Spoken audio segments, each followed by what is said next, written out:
Hey guys, YouTube, another filmmaking live stream. Oh, my weird hair back there. Another late live stream. All right. Happy to be back, guys. Streaming live from Los Angeles, California. Josh Morgan here from Momentum Productions. Halvin Wolf, what's up, man? I haven't seen you in a while on a live stream. Welcome back, bro. Good to see you. How's life been? I've been seeing your stuff on Instagram. It's pretty cool, man. I'm sure you're having a lot of fun with Mattel and doing all that good stuff. So that's pretty awesome. I'm so thirsty today. I drank like 5 of these. Good, good. Awesome, man. Yeah, your photos look awesome. The lighting, the depth of field, very nice. You're a very good portrait photographer. You do very well in portrait photography, I feel like. Wow, look at you, man. Another commercial. Good for you, man. You got to share some of your work if you can, if you're allowed to, if they let you. You should share some of it. Yeah, that's good. We got more people tuning in. Awesome. Welcome. Let's wait for a few more to tune in. Hopefully you guys have some questions. We can share some knowledge together, share our social media so we can follow each other. We're building a community, and that's awesome. NDA, yeah, that's usually the deal, unfortunately. It's always NDA. The coolest stuff is always NDA. Non-disclosure, always. Yeah. I have a music video that I just shot. That's also I have a other under NDA. I can show maybe a few pictures of it, but I can't really show any video of it yet. Yeah, man. Lord Avos, what's up, Lord Avos? Where are you from? Welcome, welcome everybody. Let's wait for a few more people to tune in here. I think we did a live stream yesterday and it did very well. So this is actually a good time to do a live stream. I'm happy. Midnight is usually a good time. Midnight and early in the morning, like 6 or 7 o'clock Pacific time. That's actually a really good time of day to do a live stream. And late at night as well. So midday and afternoon usually does the worst. Yeah. Good, guys. Keep tuning in. Keep tuning in. I hope you guys brought some questions. I want to talk to you guys a little bit about shooting a music video. Lord Ava says he's from France, 10 a.m. All right, perfect. That's good. Awesome, man. Hello, France. I love France, by the way. Christopher Seeing, going to Lake Powell, Utah this weekend. Can't wait to use my Mavic. Any tips? Christopher Seelig, awesome, man. So you're going to Utah. I was there a few months ago. I love Utah. It can get pretty bright there because of when I was there, it was snowing, so it got really, really bright. Hopefully you have ND filters. That's one of my first tips, especially for beginning drone flyers. They don't know too much about lighting and contrast and all that. Neutral density filters, I don't know if you know what they are, but neutral density filters are little filters that you put on the camera of the Mavic Pro, and what it does is it stops down the light. It lets less light in to the camera, so you're gonna get a lot better picture quality when it comes down to capturing a beautiful blue sky. You're gonna capture better highlights, better midtones, better shadows. And using ND filters is a lot better than using artificial ND filters.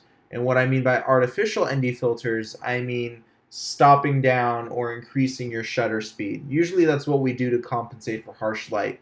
And going up to like 1/1000th shutter speed, that's really, really fast shutter. which means that images, something that's moving pretty fast, can just disappear or become extremely distorted with such a high shutter speed. The only reason why you would shoot at such a high shutter speed is when you're shooting at a very high frame rate. To compensate for that high frame rate, you got to shoot at a high shutter speed. So to not capture that distorted imaging or those weird things disappearing in your shots, it's good to shoot at a regular shutter speed, which should be double your frame rate. So yes, those ND filters are very important. Do you use variable ND filter? Which brand do you use? So a company called Sandmark, I made a review about them actually, I think three videos ago. Check it out on my channel. This company called Sandmark sent me their filters for the Mavic Pro. They're phenomenal. They're about 60 bucks, worth every penny. And yeah, check out, if you go on my channel, type in Sandmark, you will see my review video. You will see the unedited footage of what ND filters actually do. And check out my playlist on the Mavic Pro. I think I have like over 20 videos, 20 tutorial videos on how to fly the Mavic Pro, special camera techniques, special gimbal techniques, flight patterns. I talk about all of that in there for you.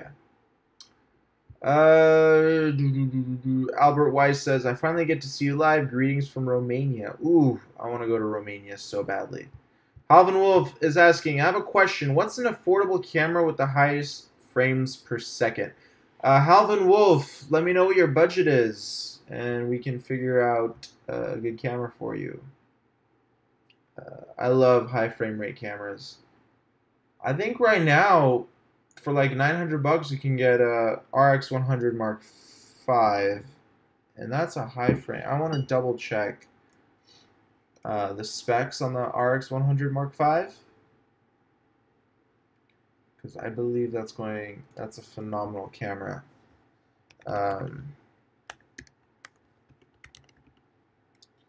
Mark V slow motion specs. Let me, yes, it's a point and shoot camera, but it can shoot.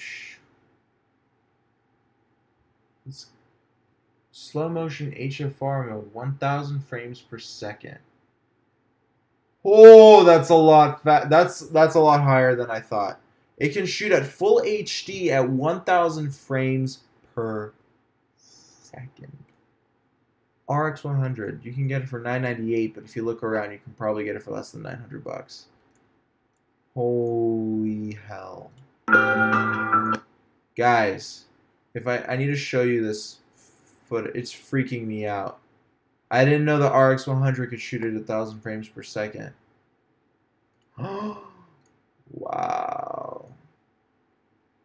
Alright, that's it. I need to send you guys this link. Halvin Wolf. Save up for the RX 100, my friend. 1,000 frames per second.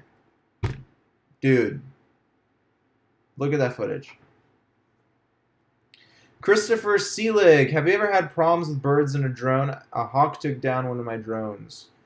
Yeah, I was in San Francisco in the Bay Area.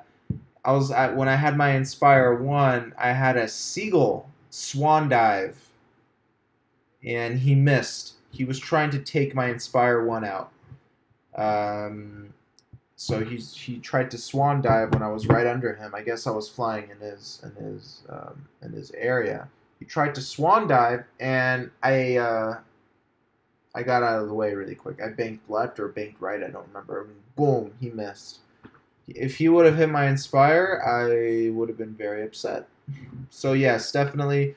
I feel like the seagulls hated my Inspire. Every single time I went to the beach, or I went to, a place where there was a ton of water, seagulls would be chilling, and I think they would think that my Inspire was a threat to them. So, yeah. So, yeah, my Inspire was a bad drone with attracting attention. So, my Mavic, Didn't have any problems with birds. My Phantom 4, no problems with birds.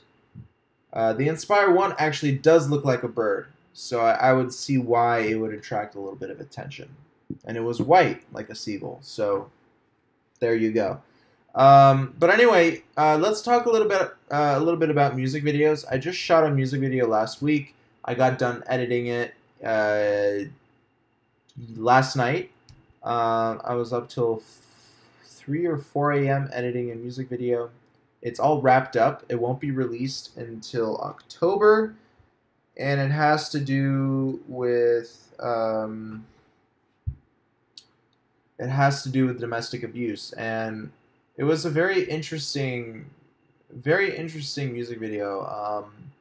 Usually I don't shoot stuff like it, but it's a little bit out of my comfort zone, and I feel like that's fantastic. So biggest advice as a filmmaker, if you want to get good at stuff, do things that you're not good at, obviously, right? So you got to step out of your comfort zone. I stepped out of my comfort zone, and I liked it. I liked not knowing what is going to happen. You know, it really tests your skills. So that's what it was for me. I was stepping on hot coals in the beginning, and then I got used to it. So as a filmmaker, everybody has to step on hot coals. You have to be prepared to shoot things that you're not comfortable shooting. Lord Avis says you should have painted an Inspire with a hawk face. I did have a hawk face on it, or it was some I think it was a shark face.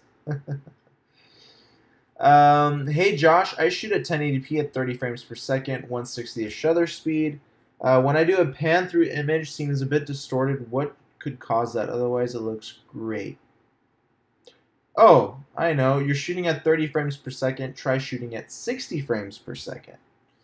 30. I never like shooting at 30 frames per second because I get the type of images that you just described. It's not distortion. It's motion blur. It's because the camera is not taking enough images to get that crispier motion. So if you want less of that motion blur, shoot at a higher frame rate. 60 frames per second is honestly perfect. You don't shoot at anything less than 60, in my opinion. I love 60 frames per second. Do you prefer DJI Osmo Mobile with iPhone 7 or Osmo by itself? I had the Osmo and I sold it. I didn't really like it. I think I just bought it at an impulse because the technology was so cool. But the picture quality out of the Osmo was not great. I'm not going to buy the DJI Osmo Mobile because I feel like I'm not going to really use it. Instead of buying the Osmos, I bought the G1 Crane, which is a similar kind of technology. It's a gimbal, single-handed gimbal, but instead of using DJI's cameras or my iPhone, I can place any camera I want on it, any Sony SLR or Canon DSLR. So I don't have to rely on proprietary cameras from DJI. I can use my own cameras, which is better, which is way better. You don't want to rely on anything proprietary because if something breaks, then you have to deal with that one company. If you have the option to not buy proprietary, don't buy proprietary. Buy things that can be used in different, with different gear. Zirantaha. Oh, I already answered that question. Albert Weiss, any tips on filming music videos? I only shot a few hip-hop videos so far. Oh, hip-hop is one of my favorite genres to shoot music videos with. Hip-hop and R&B. Oh, I shot an R&B video. I want to show you guys one of my R&B music videos. I actually shot this with a crew. Let me show you this. Here's one of my music videos. Take a look. There was a director. I was a camera op. There was a director. There was a DP. Yeah, so here, take a look at this. This is one of the music videos I worked on. Um, so Albert Weiss, any tips on filming music video? I only shoot a few hip hop videos. So any tips? Um, First tip, I feel like music videos are very tricky because you're supposed to tell a story in 5 minutes or less, right? So you want to be able to add creativity, but my take on a music video is you are supposed to be able to mute the music video, and just by looking at the video without any sound, you're supposed to understand what's going on. So just by looking at it without hearing anything, you're supposed to understand what's going on, and you have less than 5 minutes to do that. So storyboarding is crucial in my opinion when you're trying to have a story without sound, because I feel like that's what makes music videos special. You're supposed to be able to, again, mute the audio track and just look at the picture, and you're supposed to tell what the story is. So plan ahead, meet with the director, meet with the person, meet with the artist, dissect the artist's lyrics, and tell the story through the lyrics.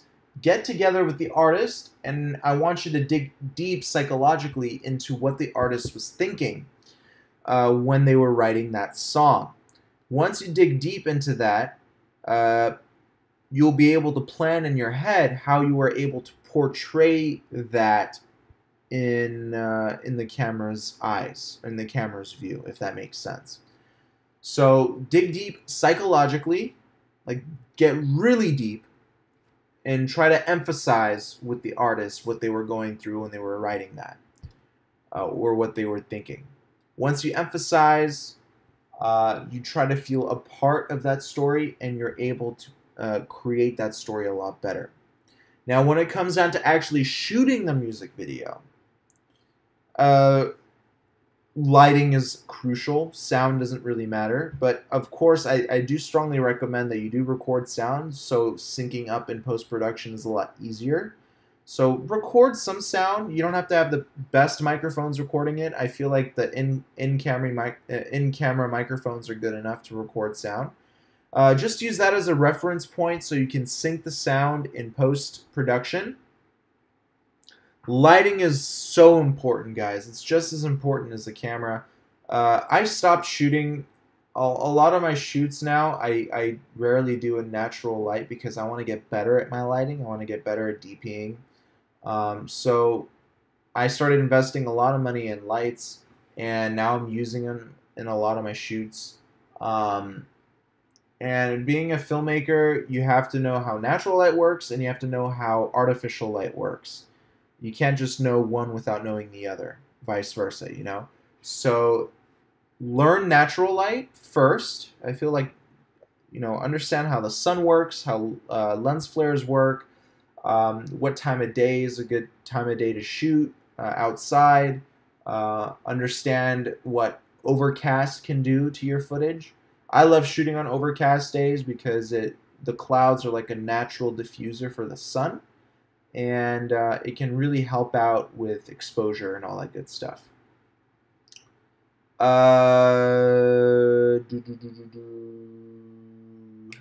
Yeah, and try to incorporate some interesting shooting techniques. Not everything has to be shot on a gimbal. It's too robotic. You can start doing some stuff on a glide cam, because with a glide cam there's more of that human touch to the shot. So don't always rely on an electronic gimbal to stabilize. Sometimes put it on a shoulder rig, sometimes even handhold it. Sometimes that jitterness that we get from handheld motion is good. A lot of movies have that handheld motion, like Cloverfield. Cloverfield was a little bit too much. If you don't know that movie, watch it. You'll see what I'm talking about. Too much handheld shakiness is not good, but some shakiness is a good touch. It's a human touch. If you want the camera to just be flying and gliding and look a little bit more surreal, yes, using a gimbal, that will really add a nice creative touch to it. But incorporate multiple shooting techniques: gimbal, no gimbal, glide cam, shoulder rig, crane, dolly, all those slider, all those things are a crucial part to having a beautiful music video, beautiful short film, beautiful documentary. All of that stuff should be incorporated. The wider variety of shots that you have, the more choices you have to choose from, and the better your footage will look. But I do understand that even in my case, I can't choose so many different varieties. So I stick to 3 shooting techniques. If I were to choose, it would be glide cam, handheld, and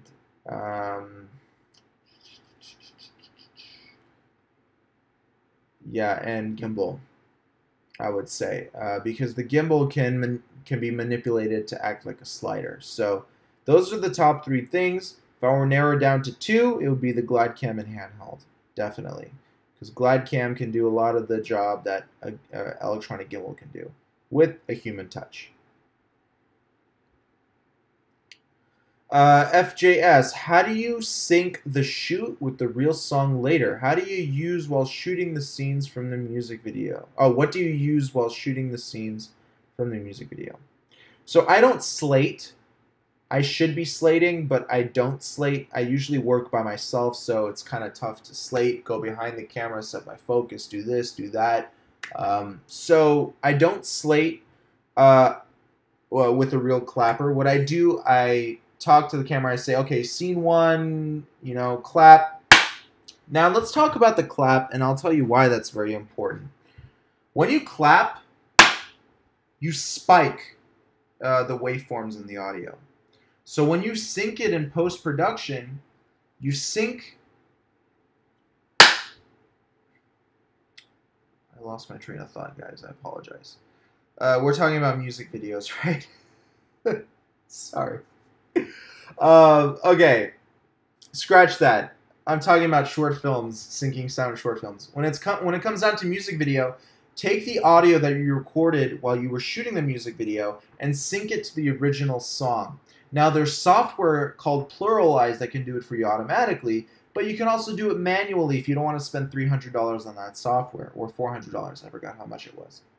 But you sync up the waveforms. So turn up the volume on your microphone inside your camera so it can pick up the volume better from the boombox or whatever you're using to help the dancer or to help the artist dance to the song. So let me break it down. When you're shooting the music video, have a boombox playing the song. That way the artist can sing along with the boombox, along with the song. Dancers can dance along with the boombox, along with the song. Make sure your camera is recording the audio. That way, when you import the footage in your post-production software, you are able to match the waveforms from what you shot to the actual song, and you'll be able to sync it a lot easier.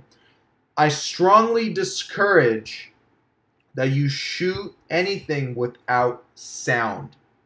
Sound will save your life in so many situations you have no idea. Even if it's bad sound, even if it's crappy sound, sound is better than no sound. I've shot things with such bad sound, but because of that bad sound, I was still able to sync it to the audio that I wanted it to be synced to. So always, always record with sound, even if you won't need it when the project is completed. Always use sound. Always record with sound. Zerata, can you review this video? Yes. Email it to me, please. info@capturethemomentum.com. I won't be able to review it right now since I'm doing a live stream, but email it to me. Halvin Wolf says, the R&B video that you linked had good jittery motion. Yes. So the R&B video that we shot, it was on a shoulder rig. No glide cams were used. No gimbals were used. Branimir Vidovic. I hope I'm pronouncing that right. Sorry if I put in an accent there. I'm Russian, so that comes natural. Okay, here we go. Is it possible to mix clips with different frames per second in the same project without speeding up clips? 24, 30, 60, and render, let's say, 24. Okay, so very good question. That is definitely possible. So if the minimum frames per second you're shooting in is 24 frames per second, then you should render everything out in 24 frames per second. If you shot at 24, 30, and 60, do not render it at 30 frames per second because you're going to see some jumpy clips. Because you're rendering at a faster pace than what you recorded it in. You rendered it you shot it at a 24 frames per second, which is a pace. That's a pace of how fast the still images are being taken by your camera. So you cannot render faster than your minimum frames per second that you shot in. However, you can render it at your minimum frames per second that you shot in, and you will still have smooth footage. So the answer to your question, 24, 30 to 60 frames per second mixed all into one project, and if you render it out at 24 frames per second, you are golden, you are fine. That is absolutely possible. I do it all the time.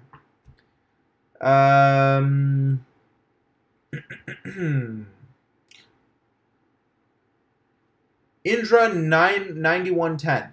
What do you think about the Mavic Pro as a handheld gimbal? Is it okay for amateur beginner video maker?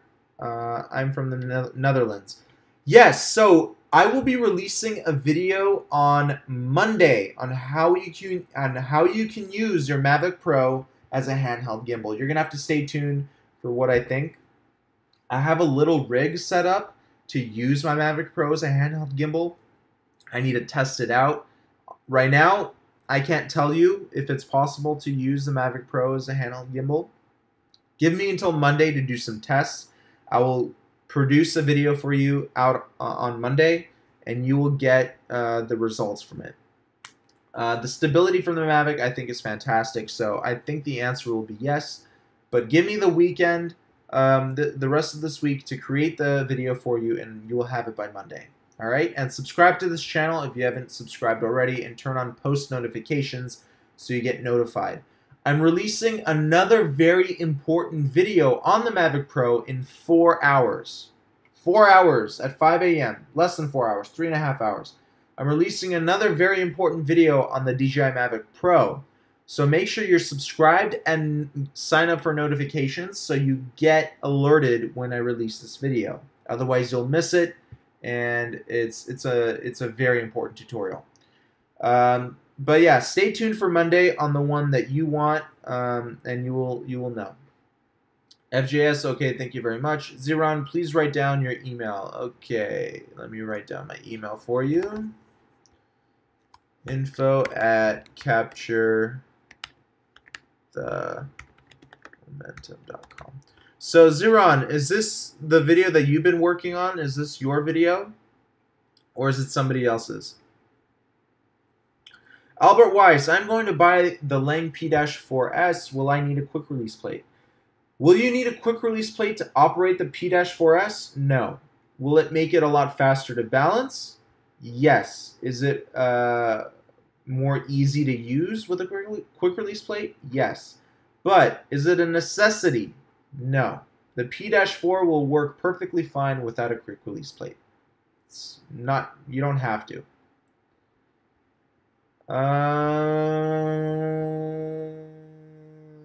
The Siho Photography. Hi, I cannot afford a gimbal. I think I'll invest in a carbon fiber 80 centimeter slider. Do you think that I need to invest in a gimbal? Well, here's the thing. Think about it. Let's break down the price. A gimbal can take place of a slider, believe it or not. Unless you're looking for an automated slider that can do time lapses or do motion time lapses. It depends what you're looking out of the slider. If you're just looking for a basic slider that moves, a manual slider that moves left to right or right to left, a gimbal can do that work. So by buying a gimbal, you are not only buying a gimbal, but you're buying so much more. You're buying the gimbal, you're buying the slider, you're buying a dolly, you're buying a crane. Don't forget it. A gimbal can replace so many different film tools, you have no idea. So you would be saving money by buying a gimbal, by investing more money in a gimbal instead of buying a slider, dollies, all that other stuff. Gimbals do so much, and people don't know that. They really don't know that. And I created a few videos one on the glide cam on how a glide cam can replace a slider and all that other stuff. So check it out. It's on my YouTube channel. Zeron says, yes, it's my video. All right, awesome. Any suggestions on Spark, using it for a music video? I don't have the Spark, nor will I buy it, because the specs don't, they're not appealing to me. You know, 1080p at 30 frames per second. I need 60 at least. I want the 4K option. I want a higher bit rate. Yeah, the Spark, in my opinion, is a hobby toy, and you know, the Mavic Pro is also kind of like a hobby toy, but it has similar, slightly better specs than the Phantom 4, in my opinion. But the Spark, any suggestions on the Spark? If you already own the Spark, I hope that you also own the remote controller to the Spark, because flying the Spark without a remote controller, you're not going to get the accuracy that you want. So I hope that you bought the remote controller with the Spark, because that's how you're going to get that pinpoint accuracy, those beautiful orbit shots, half orbit shots, or half moon shots, those beautiful crane. I made a tutorial video on drone shots. Check it out, and you'll see what I mean. A remote controller does wonders for accuracy and overall flight performance. But if you don't have a remote controller for your Spark, then I wouldn't recommend using it professionally at all. Brian Perinas, hey, I finally made it onto another stream. Hi guys. Hey man, what's up? How you doing? Halvin Wolf says, sometimes when I shoot dolls, I shoot at 24 frames per second. Should I be shooting at 60 even if I'm going for more sitcom feel? If I shoot at 60 frames per second and render at 24, will it look the same? So if you shoot at 60 frames per second and render at 24, it will look slightly smoother than shooting at 24 frames per second and exporting at 24 frames per second. You're going to get slightly less motion blur. That's what I got from my experience. You probably won't even notice it. I barely notice it. But if I like shooting at 60 frames per second because it gives me that versatility in post-production. There are some times where you only have one chance to get the shot. So why not get the shot at the settings that are the most versatile? That's why I shoot everything at 60 frames per second, because most of the time you will not be able to retake that shot at a different frame rate. So why waste time? Shoot at a frame rate that you were able to manipulate and control the best in post-production. And that is at 60 frames per second. You can slow it down halfway in post-production, even slightly more if you're going to render out at 24 frames per second. Shoot at 60, always. No matter what other filmmaker tells you, oh, 24 frames per second, if you shoot at 24 frames, you get more of that film-like look. Then what happens if you want to go to slow motion in post-production? You're screwed. You can't. You can do some frame bending in some software like Twixtor, but frame bending is not the same as shooting at 60 frames per second and cutting it half in post-production. It's not the same. It's not as accurate. It's not going to look as crisp. Shoot at 60 frames per second. All right? You are not going to get the chance to shoot again the same shot, the perfect shot. You are not going to get the chance to shoot that again. You have one shot to get it perfect. That didn't make sense. You have one shot. You might as well get it perfectly by using the right camera settings. Am I right? Make your footage as versatile as possible. 60 frames per second, 1/120th shutter speed. If you can't get if 1/120th shutter speed makes your footage too dark, shoot at 1/60th shutter speed. Okay? I went on a little rant there with shutter speed, but it's true. I don't shoot at 24. I refuse to. I don't. I'm not a huge fan of motion blur. I'm not. So I shoot at 60, and if my client wants to see a little bit more motion blur, I'll export at 24. But I will never shoot at 24. Zeron says, I sent you the email. I just got it. Thank you, Zeron. Justin Saw says, thanks a lot, bro. You are the master. No, you are the master. You are the master, man. I'm only here to help guide you. The CEO of photography. I see that. Thanks so much. I'll save money for a gimbal. So is the gimbal Nebula 4000 Lite worth the price, or should I save for the Jew and crane? My gear Sony a6300 with the Samyang 12 millimeter. It's a good setup. Sony a63 with the 12 millimeter. That's a good lens. I have the Rokinon 14 and I love it. It's the same, basically the same company. Samyang and Rokinon's the same company. I do recommend saving up for the Jew and crane. Nebula 4000. I've heard mixed reviews. I haven't tried it out, but I have the Jew and crane myself. I have it, and I love it. And you can find it. I found mine for $575, I believe, on eBay from a dealer, brand new, version 2. And it sucks because a week after I bought it, Prime, Amazon Prime, for one day only, it went down to $519. So I missed out on that deal, unfortunately. But if you look around, you can probably even find it used for cheaper, where you can find a version 1 for cheap, like for maybe $500 or less. So yeah, get the Jew and crane. Definitely get the Jew and crane. Wow, we're getting more viewers. This is fantastic. This is why this is a good time to do this. Any more questions, guys? Come on, let's keep it rolling. I love it when you guys ask me questions. By the way, if I've helped you, if this live stream has helped you, please, if you can, throw me a super chat. Minor donation to this channel goes a long way, because all of the money that this channel raises goes towards new equipment for review. So if you can spare a few dollars, even a few cents, will greatly help this channel, and it'll help me get new equipment for you guys to see in my review videos, and I'll help you out and tell you if it's worth buying specific equipment. So if you can, throw a few dollars in the super chat.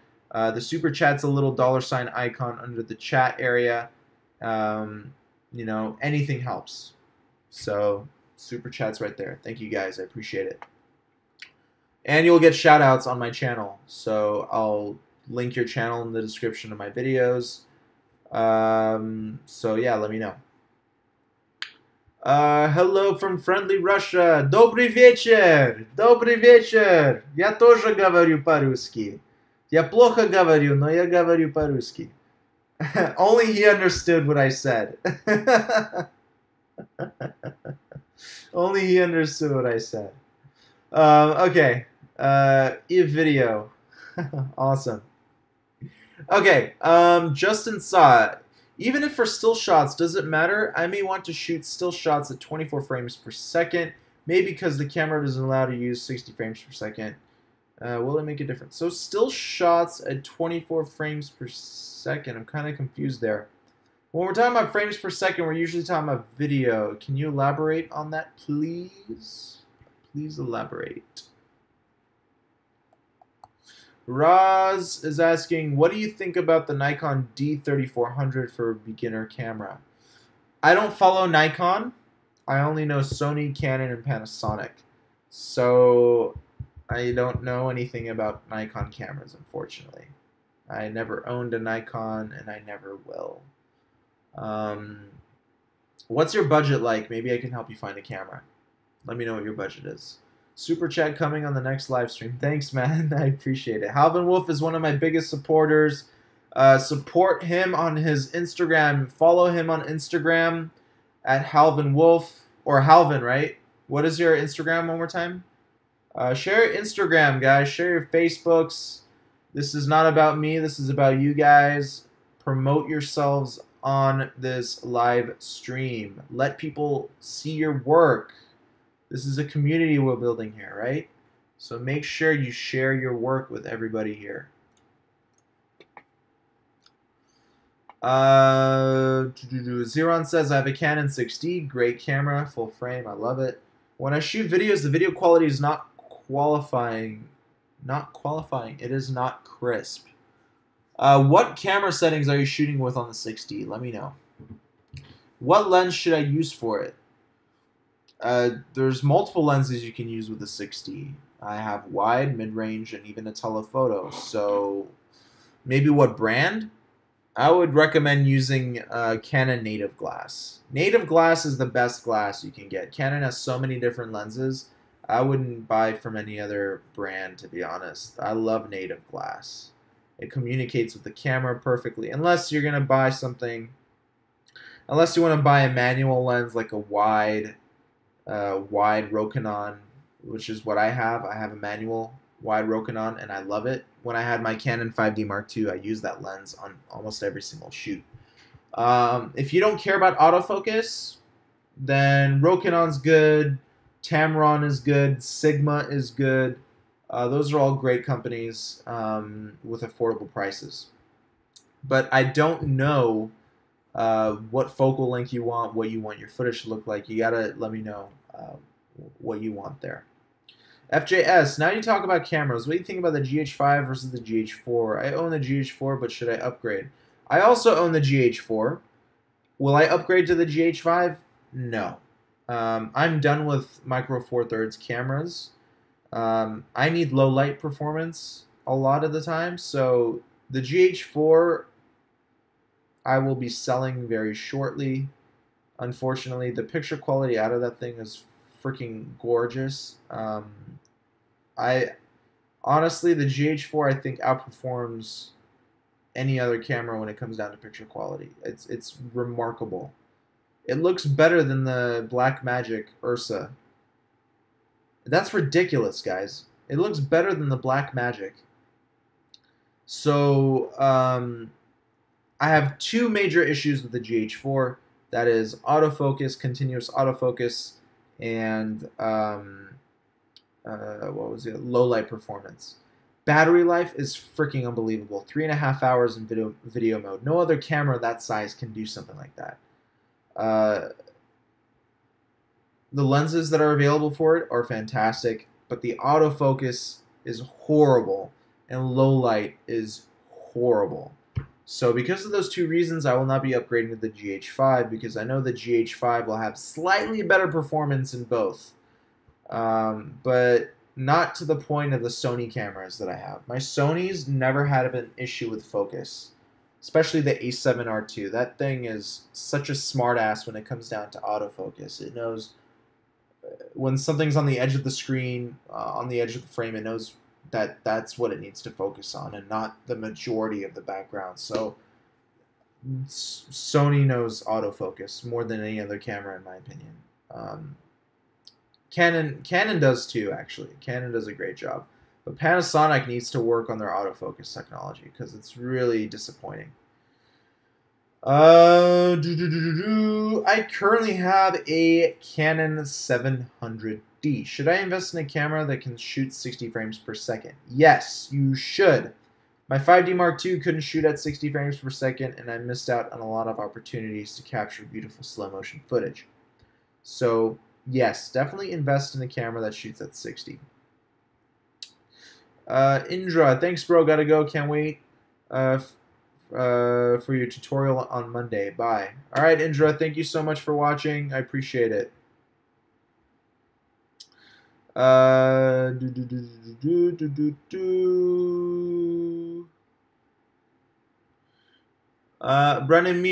Vidovic is asking, did you use native or adapted lenses with the GH4?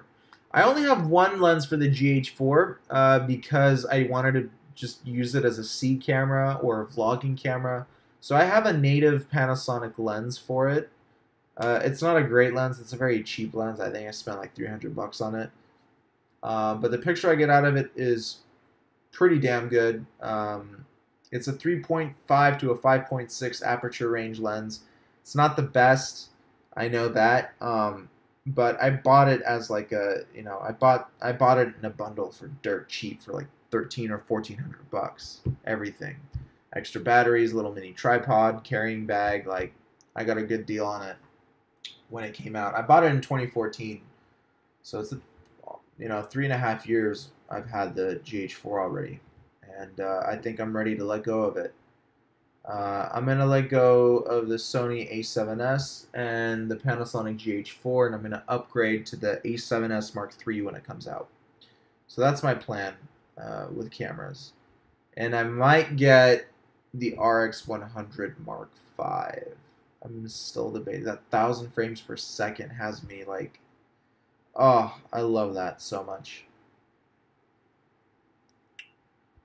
Aris, hi. Can you explain what each person does in the film crew? Okay, so in a little film crew, like 15 people, we have a gaffer, we have a director, assistant director, we have camera operator, camera assistant, second camera assistant. We have the producer, we have the actors, we have... okay, so basically gaffers control the light, they handle the lighting, setting up the lights. Camera op is in charge of controlling the tripod and the camera.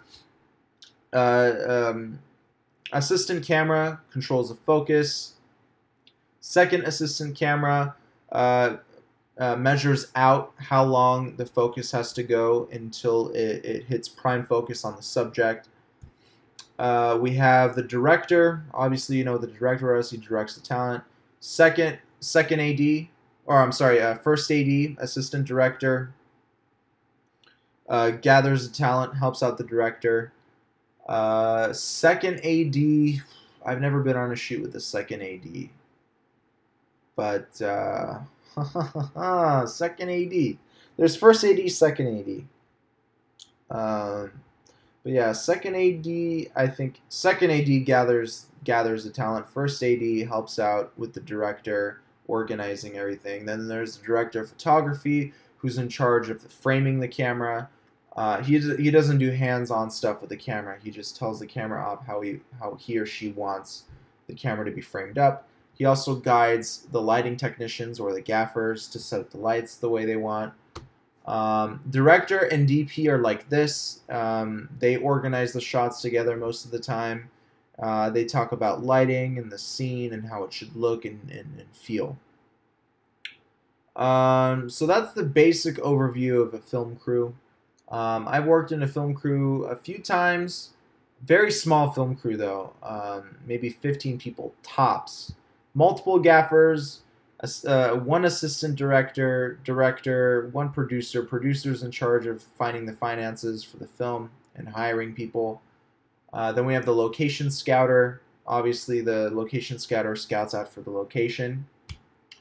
Then we have the screenplay writer.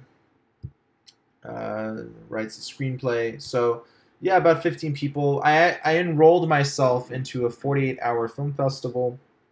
I will be shooting and DPing a film that I'm supposed to do in 48 hours or less. And we start production on that next week. And I have no idea what the topic is. I have no idea. We have to write, shoot, and edit within 48 hours after finding out what the subject matter is. So that'll be an exciting project. I'll let you guys know what that's going to be like. Maybe I'll do some live streaming during the shoot. We're not going to be sleeping. It's going to be 48 hours straight. No sleep. So, yeah. Next question. Any tips for starting filmmaker that is struggling with low confidence and lacks perseverance? Yes, definitely some tips. You have to look at yourself in the mirror and ask what you want out of life. Do it right now. Go to your bathroom mirror and ask what you want. Now, once you find out what you want, you might not even want to be a filmmaker, to be honest. You might not want to be. You might want to be something else. One day I was studying to be an engineer, electrical engineering. I found out that it's not what I wanted. I looked at myself in the mirror and I said to myself, I don't want to be going to school for electrical engineering. I don't want to be working a 9-to-5 job. I want to work for myself, doing what I love. This way, I get to work with electronics, and that's something I'm really passionate about. So I looked at myself in the mirror and I said, what am I really passionate about? It was acting and creating movies. Boom. So how do you get out of a slump? Don't stay at home. That's the worst thing you can do. If you're in a down mood and you're kind of feeling like, oh, I don't know what I'm doing with my life, don't don't be at home. Don't. Go out. When you go out and you experience life, you get ideas. Even just going to a coffee shop like Starbucks or something like that and just looking at people, observing how they behave, you're going to start getting ideas. But if you stay at home where there's nobody here and you're by yourself, you're trapped in your thoughts, you're looking at the wall for 5 hours, not knowing what to do, you're going to stay in that slump. Go out to a coffee shop. At least a coffee shop. It's a very simple area, a very easy area to be in. Go to the park. Go out more and experience life. This is how you generate ideas. When you start generating ideas, you should have a notebook with you all the time. If not, use your phone, write down some notes, some ideas, and start producing the idea. Start producing the idea. But don't stay at home wishing for a miracle that, oh, someone's going to hire you for a $10 million gig, because that's not going to happen. Start off by going out and experiencing life, and you will find out that you'll find out what you're really passionate about. Trust me, it's happened to me. I've been in the slums before. I know what it's like. Next question. The CEO of photography. So, with Sony a6300, should I shoot in 1080 at 60 frames per second, or 4K at 24, or 1080 at 120? It's quite soft. Yeah. So I agree with you. 1080 at 120 is pretty soft. So now I don't know if the a6300 can shoot 4K at 30. Can it? I'm not sure. But honestly, 1080p at 60 frames per second is pristine. If you're ballsy enough, if you know for a fact that you will not need slow motion in any of your shots, shoot at 4K just so you get that option in post-production where you can zoom in just a little bit, without losing detail. That's only if you know for a fact that you don't need slow motion. But I still shoot at 1080p at 60 because I like that versatility. And even with 1080p footage, you can zoom in very, very slightly to crop out maybe someone's face or something like that. But with 4K, you definitely can zoom in a lot more. Stephen Marcall, are you in LA? Yes, I am in Los Angeles. Brian Perinas. Oops. Well, a lot of questions are coming in. If you were to shoot a documentary with an action camera, how would you do it? With an action camera? I have no idea how I would shoot a documentary with an action camera. I would need multiple action cameras. Am I allowed to have multiple action cameras?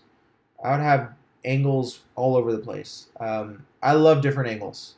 When I first started off filmmaking, I realized that one of my biggest issues was that I didn't shoot in different camera angles. Now I do. So if I were to shoot a documentary, I would get as many different camera angles as possible. Close-ups, wide, extreme close-up, just different abstract shots. So as many angles as possible. A6300 with a Sigma 18 to 35. 18, honestly, I'm trying to convert that to full frame. So 18, 9, 27. That's a good range. I'm happy with that. I would be happy with that. 27, 28 millimeter. Now, what's the aperture on that lens? Is it fixed or is it variable? Let me know. STM Films, that's your question. Stephen Marcall, where do you go to school? I don't go to school right now. Stephen Marcall, how does film crew that does project get health insurance 401k? So I don't work in the film industry. I work for myself. I'm an entrepreneur, so I'm not a part of the SAG, AFTRA, you know, all of those things. I'm not part of the like Hollywood. I'm not. I'm not part of that. I'm working for myself. I have my own production business, so I'm working under me. Roz, what camera are you using right now to use this live stream? I'm using my Mac. I'm using my MacBook Pro for this live stream, but I'm sure that's not what you're asking. Right now, I have the Panasonic GH4, Sony A7S, and Sony A7R2. Great film crew rundown. Our commercial yesterday had 5 to 7 members. Laugh out loud. You know, the smaller the film crew, the happier I am. I don't like large. Like 15 is already pretty big because it's hard to control the area, the situation. 15 people in a crowded in a small space is pretty difficult. It gets hot in there pretty quickly, and it's hard to communicate with so many people in such a small space. And it's harder to communicate in a larger space. So I'm not a big fan of large film crews. So 10 people and under is, boom, spot on. FJS, hope I can see this later and wait for your Mavic Pro video in a few hours. Great advice and too much to learn. I gotta go. Have a good day there. Bye. All right, man. FJ, take care, bro. Did you go to school for filmmaking? No. Everything I've learned on the street from real life experiences or YouTube. However, I did take 1 or 2 film courses. I did not learn much, to be honest. The only thing I learned from film courses in school was how to work in a team. Film courses in school, the thing is that when you're a filmmaker, when you're an entrepreneur, a lot of the times it's just you dealing with a client. Rarely do you work in a crew. School puts you through that experience of working in a crew. It tests your ego. School taught me one very valuable lesson, and that is to leave your ego out of the situation. When I got into school, my ego was taller than the Empire State Building. It really was a nasty ego, and I was so proud and prideful, and like I thought I was everything. School taught me that shit does not fly. Excuse my language, but it does not fly. If you have an ego and you work in a crew, you're going to get fired within an hour, tops. Hollywood does not have room for egos. Clients hate egos. Clients themselves have an ego. Do you really think that they want to deal with another person that has an ego? No, they don't. The humble person always gets away with the cash and the work. The egotistical guy never gets anything. They get fired and they get a horrible word of mouth. Never have an ego, or at least have a little bit of an ego. Don't talk down to yourself, but at least know your worth. But never have an ego to the point where it's like, oh, you're better than everybody. I used to be that guy. In 2012, 2011, even early 2013, I was that guy, and I didn't realize how much of a jerk I was until I went to school and I was put in a film crew, and I realized that being egotistical is much more damaging than being humble. Think about it. But yeah, that's the most valuable lesson I've learned taking film courses. But when it came down to the actual like logistics of filming and the creativity aspect, everything I learned on my own using YouTube, film forums, Facebook, just online sources.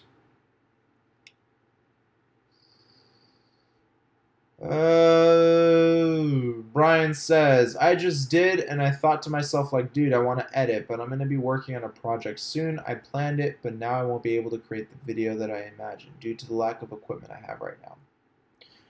Bro, listen, Brian, look at me right now. Look at me. I'm talking to you, Brian. Don't let equipment be your work. Don't let it define your work. Just because I can afford expensive equipment, or just because Joe Schmo can afford expensive equipment, doesn't mean that the work that they're going to produce is good. No.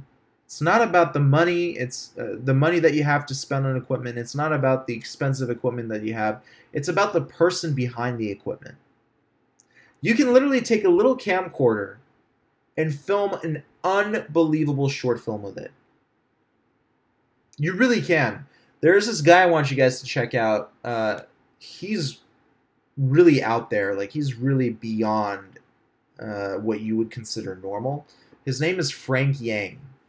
All right? I want you to check out his channel. I want you to look at some of his videos. I would say about 75 to 80% of his videos were shot on an iPhone. But you can't tell. Look at the angles he's using. Look at the abstract shots that he's using. It's freaking phenomenal. And he does all of this on an iPhone. No fancy audio equipment, no fancy lenses, no fancy gimbals, no fancy Steadicams. No. An iPhone. All right? There's another guy, I forgot his name, unfortunately, but he's huge on Instagram. He makes his living off of taking iPhone photos. I think his name is Dan Fisher or something like that. I can't remember his name. But he makes his living off of taking iPhone photos. Think about it. Okay. Next question. How? I hope I'm pronouncing your name right. Would you please share one of your script templates? I need to clarify my scenes before I start shooting, but I have no idea how to write one. Yeah, let me actually, I have one laying around here somewhere. Give me 1 second here. Send me an email. Send me an email. info@capturethemomentum.com. I'm going to send you an email back with some templates, okay? And that should help you out with writing out a script. Guys, don't be shy to send me out an email, okay? Really, don't be shy. I'll help you out as best as I can. And I even do private training sessions on Skype.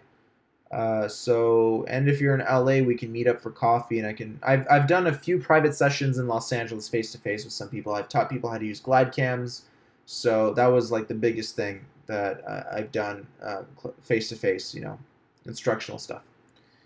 Bakir Solo, when you shoot in different angles, do you use the same settings on all cameras, and do you use the same type or same brand for the whole shooting, and is it a big deal in post-production? So there's been times where I've shot with 2 Sonys and 1 Panasonic, and unfortunately I hate this, but I have to shoot everything in manual settings. Manual white balance, manual shutter, manual ISO. It's just a pain by yourself to control 3 different cameras. But yes, they have to be all set at the same white balance. Different aperture, because sensor sizes are different, you're using different lenses, so aperture could be different. That's why you use sorry, lost my train of thought here.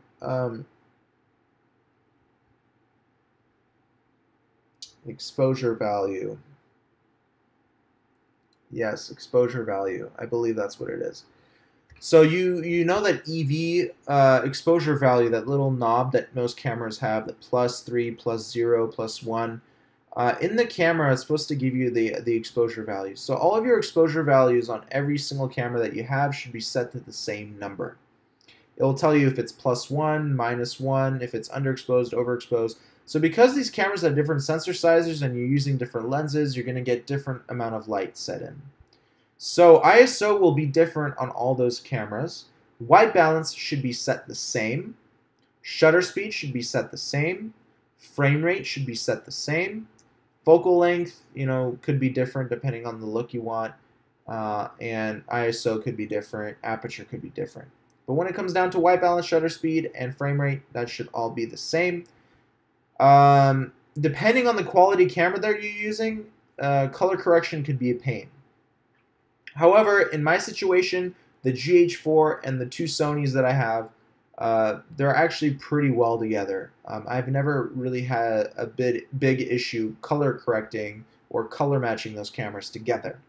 Now, there's been a few instances, like my music video last week that I shot, I forgot to turn off automatic white balance. So in editing, it took me about 45 minutes to manually correct each clip because the white balance was off in each one.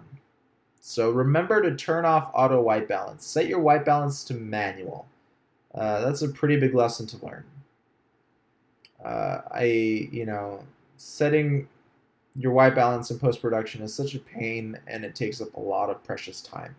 So keep that in mind. Casual gaming test. Hello from Wisconsin. What's up, Wisconsin? Subramanya Kalal. Do you suggest iMac 5K for editing the 4K footage or MacBook 15 with Touch Bar? So right now, I'm using a MacBook Pro 15-inch with Touch Bar with an external monitor. Honestly, it depends on you. And by that, I got the MacBook Pro because I travel and I need a powerhouse to travel with me in case I need to do editing on site. So I got the MacBook. The 5K iMac is fantastic, but again, it's stationary. You can't travel with it. So that's why I went with the MacBook and got an external monitor. So it's like I have a desktop as well. So in my opinion, get the MacBook Pro with Touch Bar. Woo! My throat's getting dry from talking so much.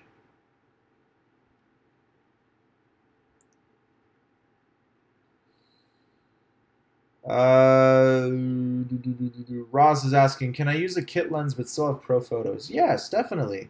I have a kit lens. When I had my 5D Mark II, I used a 28 to 135, 3.5 to 5.6. That was a kit lens, and I shot some beautiful photos. So kit lenses have more potential than you think. Even though they're cheap, they still get the job done in many cases. Halvin Wolf says, need to set up a coffee and shop talk, Josh. Yeah, definitely. Bakir says, thank you very much. Masiek, I hope I'm pronouncing that name right, from Poland. What's up, Poland? You have some film companies there. I got a company called Photon Accessories to send me some of her equipment from Poland. It was fantastic. I love that equipment. Roz is asking, which is the worst camera for you? Ah, man. Right now, I'm not getting along with my GH4. Even though it produces phenomenal picture quality, I have such bad issues with focus on that camera. So, out of all the cameras I have right now, the least one I like using is the GH4. And the reason why I use it a lot is because it has that flip-out screen, and it's light, it's small, it's easy to use, and the picture quality is so good. When I'm behind the GH4, no problems with focus. But when I'm shooting a tutorial video, I always have a problem with focus. Even the video I'm releasing in a few hours, in 3 hours to be exact, you're going to see some times where the GH4 has some issues focusing. It's hunting. So you're going to notice that a little bit. It happened a little bit. I had to cut out a lot of my tutorial video because of the focus issue. But I left the main points in. The meaty parts that you're supposed to know about the MacBook Pro in the tutorial, I left that in. Okay? Whew! It's a lot. Pratik Darun, which lens is good for photography? Sony 85mm telephoto. That's a good portrait lens. Get that shallow depth of field. You can do some really nice with that. Check it out. Albert Weiss, I want to start making money, but I don't know how much I should charge per video. Does it depend on the project? Yes, it does. I made a video. Go on my channel. I made 2 videos that talk about how much you should charge. One that was made, I think, 2 years ago, and one that's updated with newer prices, I believe. Just type in how much to charge in my channel. Go to my channel, go in the search bar, type in how much to charge. And I should have at least 2 videos popping up there that will show you how much you should charge for your video work. Okay? Guys, give me literally 30 seconds. I'm going to go get some water. My throat is getting really dry. I will be right back. Give me 1 second, all right? 1 second.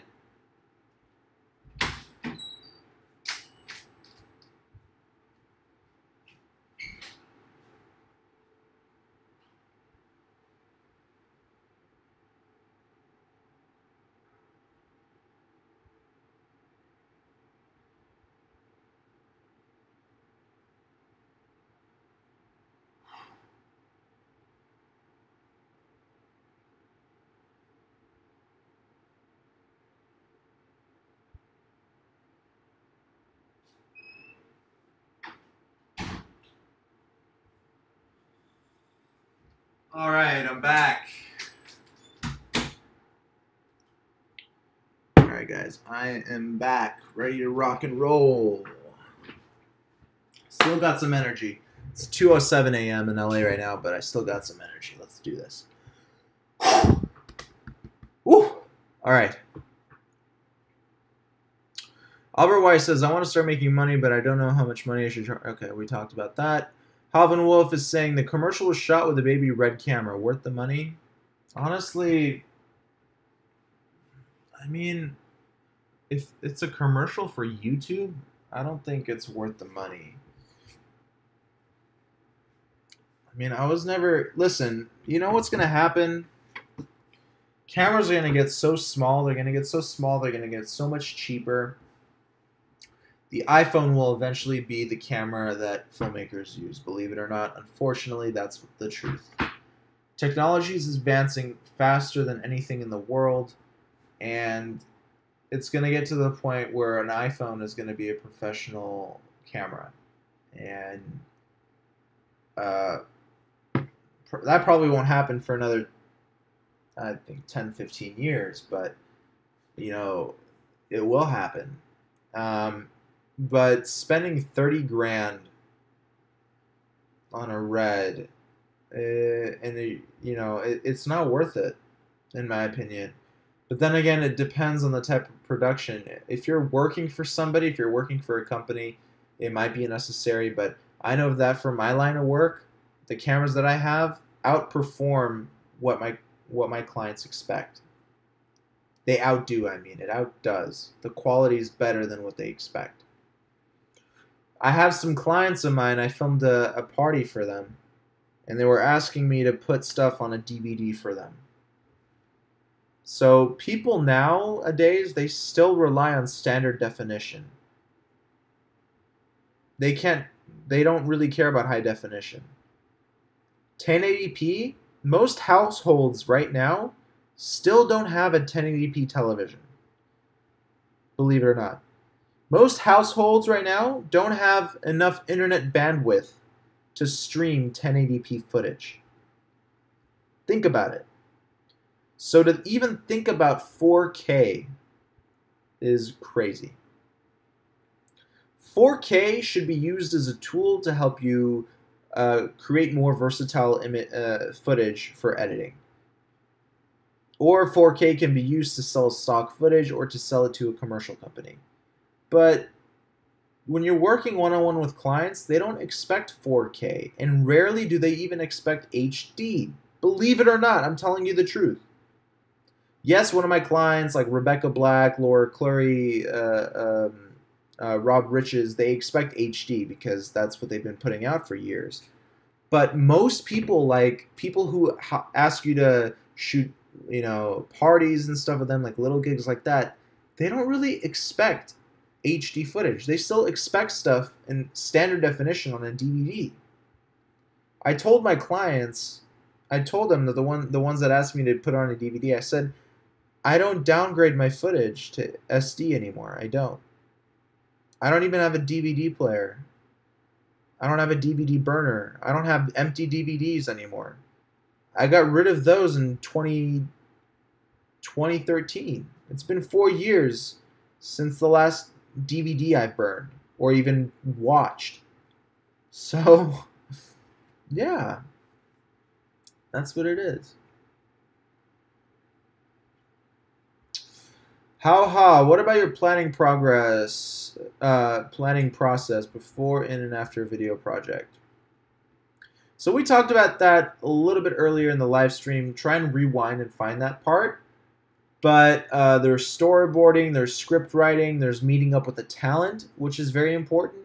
Meet up with the talent, director, producer, screenwriter, write everything down, jot down notes, create a storyboard, timeline. And during the shoot, it's usually extremely hectic. So you have to be able to deal with a lot of pressure. You have to remember, leave your ego outside. Don't bring it in the studio or in the shoot. Don't do it. This is kind of personal. I'll tell you a story right now. It's kind of personal. But in 2014, I dated an actress. And this was actually the same time I was taking some film courses. And she was a pretty big actress. Like she was, she's in some big movies. And we were shooting a music video for her music. And I had a pretty big ego. I wanted to control the music video, and I kind of acted like an ass, and it just wasn't a good feeling. That's when I realized that I started having an ego. So it got personal with me, the ego thing. So it's not only business related, but it's also personal related. And, having a girlfriend that was an actress and her expecting me to shoot a music video for her, I did it out of love and care for her, my ego got in the way. And the music video, I still have the footage from the music video. It never got completed. And it hurts a little bit, it's like, damn. If I set my ego aside, I could have completed it. And it could have been a badass music video. It could have been awesome. We got some beautiful footage. So it never got completed. Obviously, there were other issues in the relationship. It wasn't just my ego. There were things on her part, but I won't get into that right now. But the point is that the ego is only damaging. There's nothing good that comes out of an ego. Okay? Masiek, yes, there are some gear companies out there. Photon is pretty known. You should check out One Gear. They have Gravity 3 Steadicam, which isn't too expensive, but almost everyone in Poland recommends. Wow, okay, so Photon accessories. Fantastic. Yeah, I know the marketers at Photon. They're fantastic people. They're so sweet. Very good people. I love the quality that Poland is producing. It's flippin' amazing. I'm surprised Polish film companies aren't in the U.S. market yet. They really need to be in the U.S. market. It's challenging though, because we have a lot of American companies producing, like Freefly. It's very difficult to compete with American companies, but Photon definitely needs to be in the American market. It's fantastic.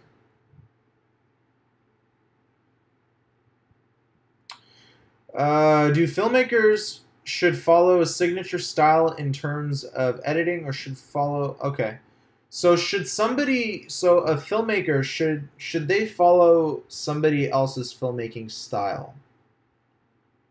No. What you do is you create your own style, but you can incorporate somebody else's style, just a little bit of their style in yours. What you do, you take their style, you make it your way. I'm not going to say better, because sometimes that's not the case, but you take their style and you morph it into something new, something that's yours. Okay. But yeah, I hope that answered your question. Next question. Thanks for the tip, Josh. Made me rethink some decisions. I'm feeling quite better and hyped for the documentary. I'd be shooting at our school sports festival. I hope I do good. You will, Brian, you will. Seriously, don't doubt yourself. You will. 1 inch of doubt will ruin the whole entire shoot. I promise you. Seriously, pretend like you're Steven Spielberg. You know what? You are Steven Spielberg. Go out and produce a film like Steven Spielberg or George Lucas or Ridley Scott. Do it. Be them. Don't think, just do. Well, think, but just don't hesitate. When I say don't think, I mean don't hesitate. Just do it.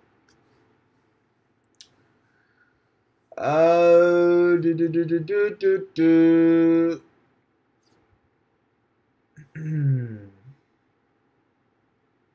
Is a touchscreen important? Is a touchscreen important for a beginner camera?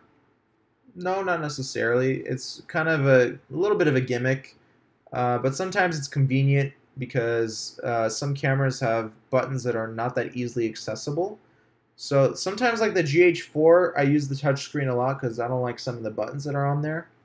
But it's for me, it's not a deal breaker. I could care less about a touchscreen. I hate the touchscreen on the Red cameras. I really don't like the monitors that come with the Reds. They're horrible. The font is extremely small, and the touchscreens are not that responsive. Ah, it's horrible.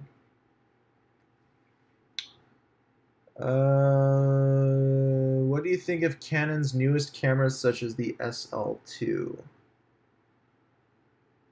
Sorry, eyes itchy.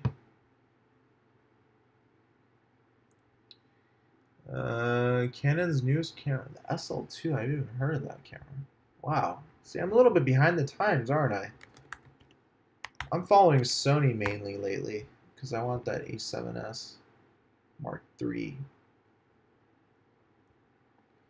Canon SL2. Let me read some specs about it right now.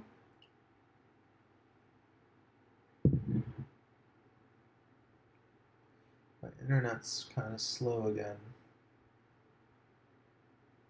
Wow, we're going on for a while, aren't we? We're streaming for an hour and 21 minutes. It's the longest stream I've ever done. That's because of you guys. Thank you.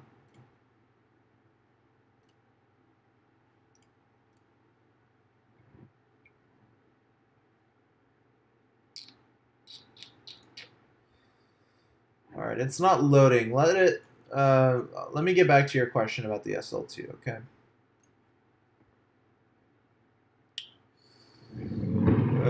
Haha says, that's sad. I'm sorry. I'll take the advice. Thank you so much. You're welcome. Halvin Wolf, how do you hire a film crew for a small project? Kickstarter. That's how you get the finances. How do you find a crew? That's tricky. Your question should be, how do you find a reliable crew? That's so tricky.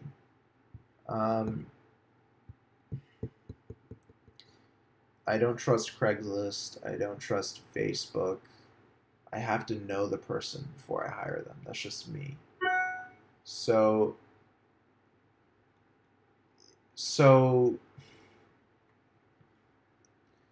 if you don't know anybody in the film industry, if you don't know anybody who has a camera or anything like that, ask some other friends who might know somebody. A referral is always better than going on Craigslist. I really don't recommend going after a complete stranger who doesn't have any referrals. But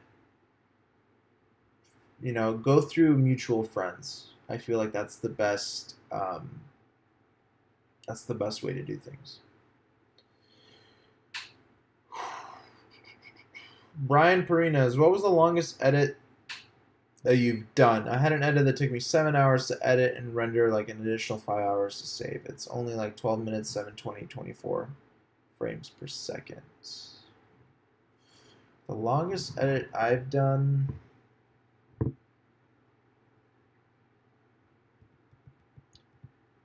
I think between 10 and 12 hours. 10 and 12 hours. But I've never edited a short film yet, so I'm sure that's going to be a lot longer. But yeah, 10 to 12 hours. My music video editing session last night was about 5 hours. 5 hours straight, no break. Yeah, easily 5 hours. Maximum, I think I did 12 hours. Including, well, rendering, no. Rendering, I had a slower computer. I had a PC before, so that was like, rendering was hours. So it was probably 15 or 16 hours total. Yeah, something like that.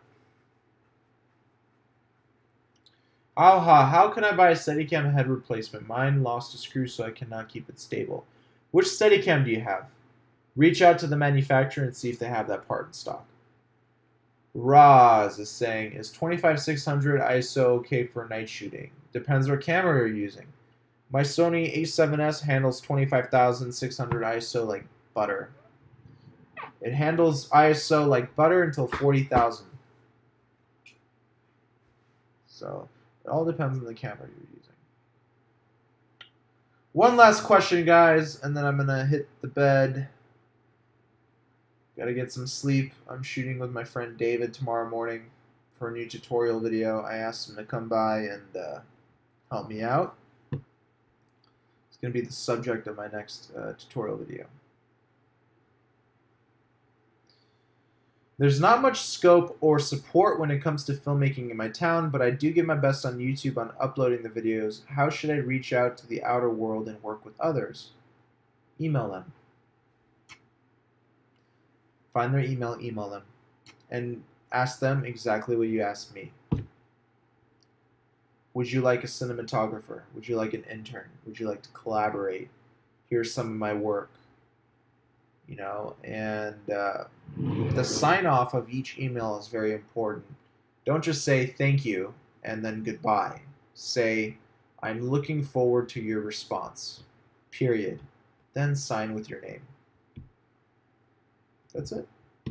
I'm looking forward to your response. That triggers something in their brain that says, oh, wow, he's expecting me to respond, so you know what? I'm going to respond. So leave a sign-off that has like kind of a demand in there. Like, I am looking forward to your reply.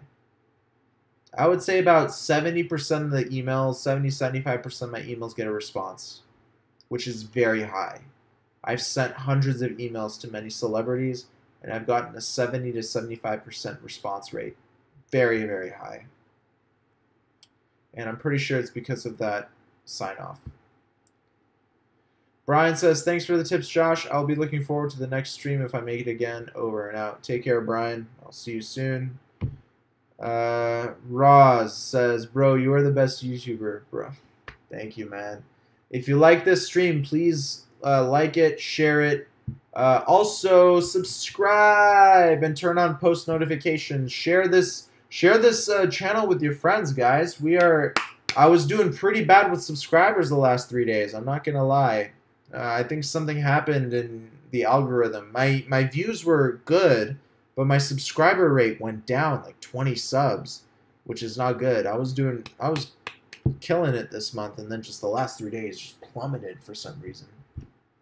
But please, yeah, support the channel any way you can by making a super chat donation or liking, sharing, and subscribing. Share this, guys. Share this channel. Share this content with your friends. Have them come and subscribe, because I am here, you know, wanting to help guide you guys into filmmaking, because I took the plunge. I spent a lot of money in this, and I want you guys to feel comfortable doing the same thing. You are not alone, all right? And I'm here to prove that. Brian says, laugh out loud. That looking forward thing was coincidental. What are the chances? Have a good night. It's lunchtime here. Thanks for all the info. Thank you so much for the tip. You're welcome. What about bending knees when operating Steadicam? Some people you two say it's good to absorb the shock from walking, but Stefan Check says GlideCam training series. He says you shouldn't do it. I think you should do it. Stefan Check probably has a different technique. I've watched some of his videos. I don't know why. I haven't watched the video where he says you shouldn't bend your knees. I think you should. I bend my knees in every single GlideCam shoot that I use, and the footage I get is phenomenal. If I walked like Frankenstein without bending my knees, the footage would not be as smooth. So keep that in mind. Either walk like a ninja or walk like Frankenstein. What do you think is going to get a smoother, prettier shot? I think the ninja walk is going to do better. Roz is saying, last question. Do the fixed screen is big problem? Can you elaborate on that? I don't know what you mean by that question. Let me answer that question, and then we'll call it a night, guys. Hour and a half. Wow, this is great.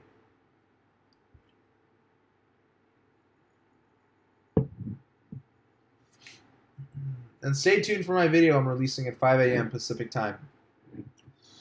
New Mavic Pro video coming out. Alvin says, can't wait for the next live stream. Thanks, man. I appreciate it. I'll probably do one tomorrow night at the same time. I like doing these. I'm going to try and do them. If I can, I'll do these every day. That would be my dream. I love talking to you guys. It's a lot of fun.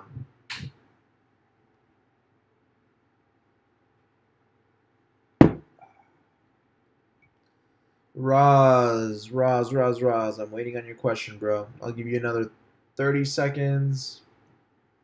And then I'm going to shut off the stream. Lord Ivos is saying we're going to call our community the Ninja Walkers. That's right. You know what? That's right. We are the Ninja Walkers. There's two groups. There's Stefan Check's Frankenstein people, and then there is the Glide Cam Ninjas. Frankenstein people versus the Glide Cam Ninjas. That's pretty funny. Roz, email me your question, bro. Let's sign off here. Thank you guys so much for tuning in. I really appreciate it. I hope you learned something from this live stream. Again, share this channel with your friends. Let's get the subscribers up. Let's get the view count up. I want to help as many people as I can when it comes down to filmmaking and building their confidence, because I've been in the shoes of a person where I felt miserable in my life, like not knowing what I was going to do. I've been in the dumps. So I want to help people get out of that as quick as possible and start doing what they love and making money off of it. So that's my goal. All right, guys. Thank you so much for watching.